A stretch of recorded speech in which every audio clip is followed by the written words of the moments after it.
আসসালামু আলাইকুম সুপ্রিয় দর্শকবৃন্দ, আপনারা দেখতে পাচ্ছেন একটা বাছুর এই যেরকম করতেছে, এটা দেখেই তো আপনারা সবাই বুঝতে পারছেন যে এটা কি হয়েছে।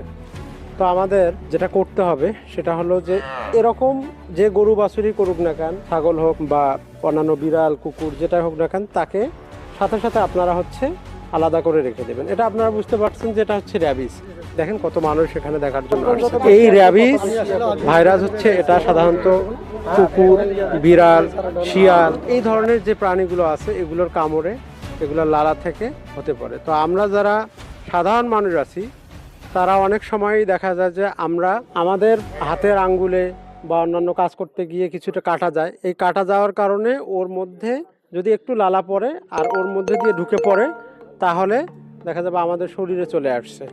তো আপনারা সবাই র্যাবিস সম্পর্কে জানবেন, এবং র্যাবিস হয়ে গেলে আমাদের করণীয় কি।